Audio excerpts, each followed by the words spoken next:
former Prime Minister of Norway. I'm so happy to see you again. I'm the founder of Oslo Center.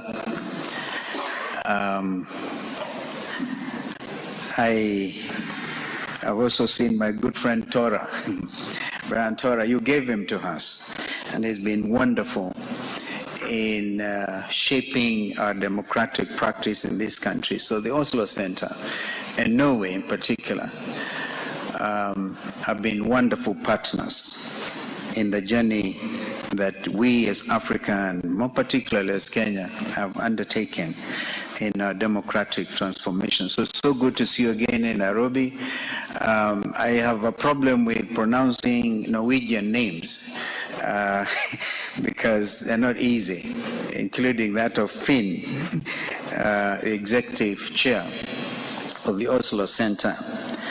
I also want to recognize my fellow panelists here, Governors Timami of Lamu and Sakaja of Nairobi, and our sister Dr. Asha, who has been so elaborate in identifying the role of the youth. Allow me then to extend my greetings to all of you, Excellencies, as well as the Secretary General of Muslim World League, who may not be here. He's been very kind to also co-sponsor this event. Distinguished visitors, fellow leaders and elders, and our youth present today at this place, which is also very significant, the only UN headquarters in the whole of the third world. Whenever I come to Gigiri, I remember the long journey of how the late Secretary General Kofi Annan had to go out of his way to make Nairobi a UN headquarters at the same level as New York and Austria and Geneva, then Nairobi. So it's wonderful to be back at UN headquarters in Gigiri. It's also both an honor and a joy to be here today to formally start this important conference, which is being co-hosted, as I said, by the Oslo Center and the Muslim World League. I want to express my heartfelt appreciation to the Secretary General, the Executive Chairman of Oslo Center, and the Country Director of Oslo Center in Kenya and Somalia, On Phoebe Mungai. She's been wonderful in also helping political parties in our country to get along. Ladies and gentlemen, the subject of breaking barriers through intergenerational dialogue is so timely because the youth in Kenya have actually shown the way. They've literally broken the barriers. And I'll elaborate and illustrate that example of the Kenyan youth. In Africa's current socioeconomic and political landscape, the theme of breaking barriers through intergenerational dialogue is equally vital. That this conversation is taking place in Nairobi, as I said, is absolutely, and as it turns out, very timely. Africa's youth population is one of our most valuable assets. Youth are more than simply tomorrow's leaders. We've heard our sister Dr. Asha say, the leaders of today. They offer new viewpoints, unlimited energy, tribeless structures, and a desire to innovate, which may propel our continent ahead. However, this promise will only be fulfilled if we actively engage in meaningful intergenerational discourse. Intergenerational discussion facilitates exchange of ideas, wisdom, and experiences between young and the elders. This reciprocal learning process has a potential to increase understanding, lessen generational conflicts, and establish a unified front as we solve our continent's difficulties. This type of discourse allows us to overcome gaps, share our rich past, and collaborate on sustainable development. Excellencies, ladies and gentlemen, many of you Whether you live in Kenya or follow from abroad, aware of the Gen Z and millennial-led nationwide rallies, which have permanently transformed the political discussion in Kenya, in my opinion, for the better. Disenchanted and alienated by the political leaders, Kenyan Gen Zs and millennials use their constitutional rights, notably under Articles 1 and Article 37 of our country's Constitution 2010, and organize weekly non-violent rallies via social media platforms.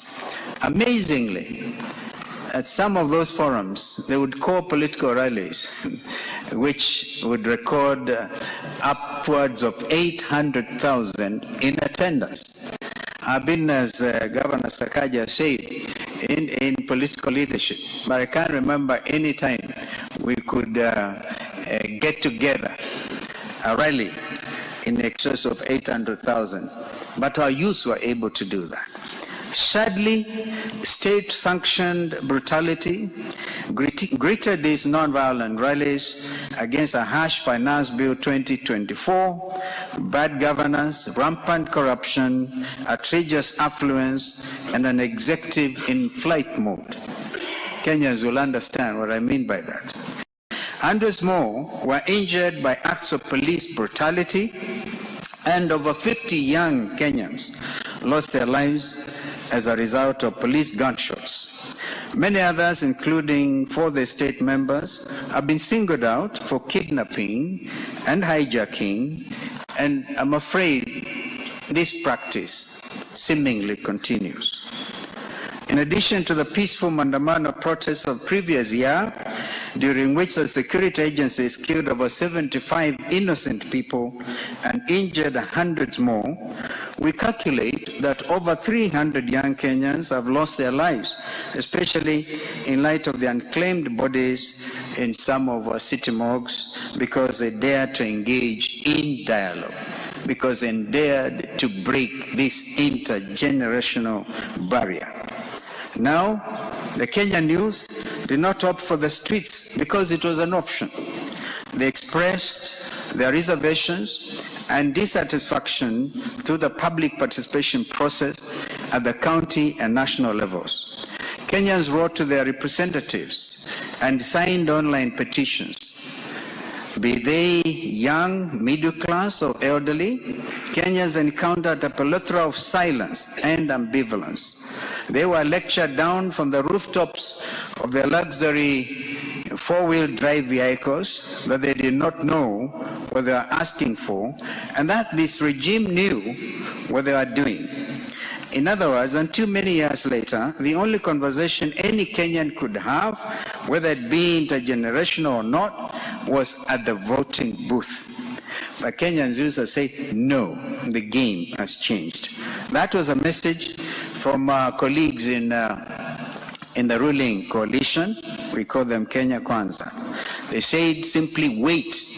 If you have anything to do, to say, wait until 2027.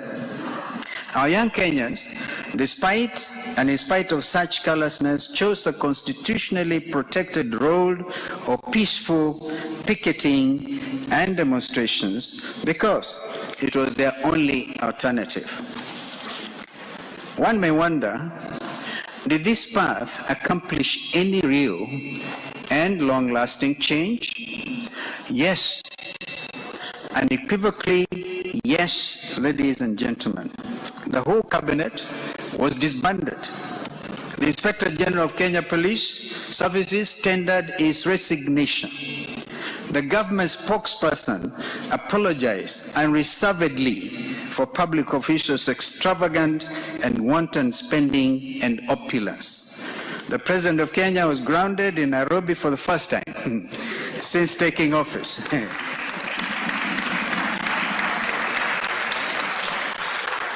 At some stage, he was even barricaded in the State House, Nairobi, actually, and compelled to re-examine the functioning of his administration. Excellencies, ladies and gentlemen, Kenya's Gen Z, we call them Generation Z, has made significant contribution to the country's political trajectory by breaking down barriers via constitutional discussion, for which our nation remains truly grateful going to the future. Kenya Gen Z has also influenced several African movements. It is no longer business as usual anywhere in Africa. Ladies and gentlemen, Excellencies, one of the primary goals of this conference is to investigate how governments may actively engage youth in development processes. Token gestures are insufficient. That time has indeed gone by.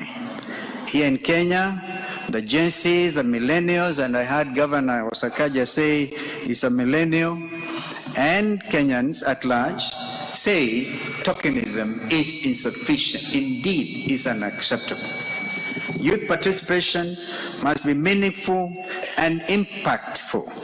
Any government worthy salt should abandon the habit of deception and falsehoods to the youth. If one's manifesto declares unequivocally that it is youth-driven and directed, the assumption and presumption is that once elected, the representatives would be youth-aligned and focused. Anything less, the Gen Zs are proven, is a betrayal of the hopes and aspirations of the electorate.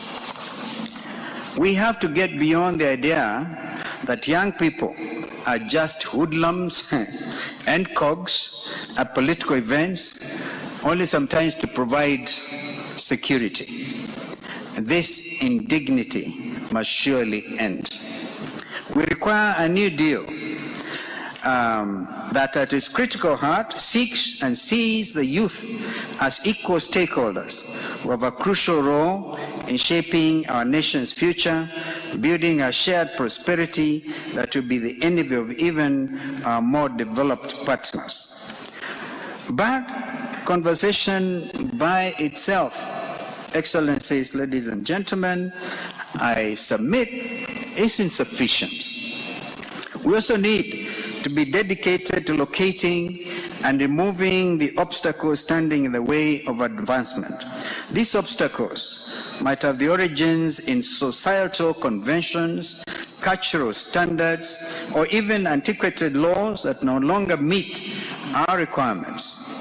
Through raising awareness of these problems and having constructive conversations about them, we may develop solutions that work for all future generations.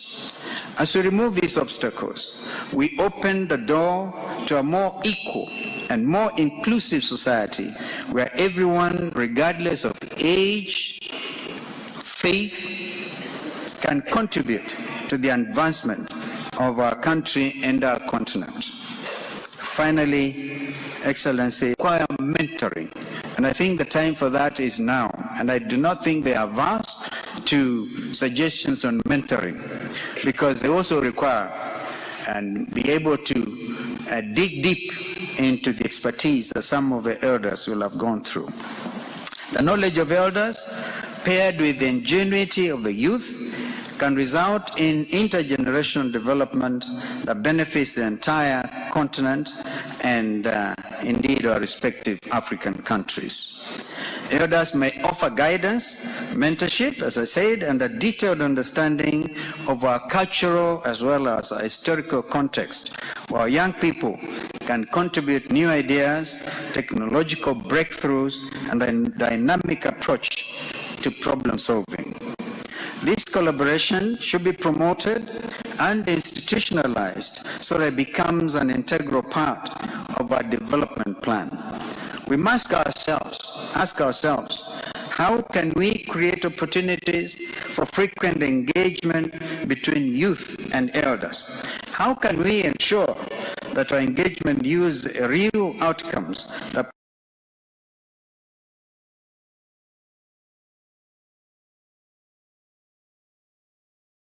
propel our countries forward?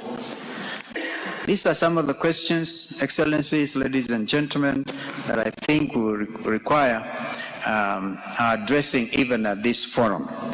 And I want to thank you. I want to take this opportunity to thank you and wish this conference great success, because anything comes to Nairobi from the continent is well appreciated. And in fact, even in terms of climate change conversations, a lot of things happen in the capital city of Nairobi, and therefore it's our privilege always to receive our African brothers, and particularly at this particular time, the youth from our continent.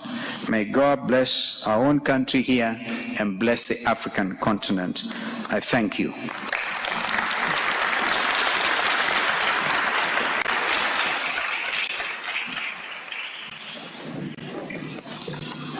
Thank you, Dr. Stephen Kalonzo Musyoka, Senior Counsel, for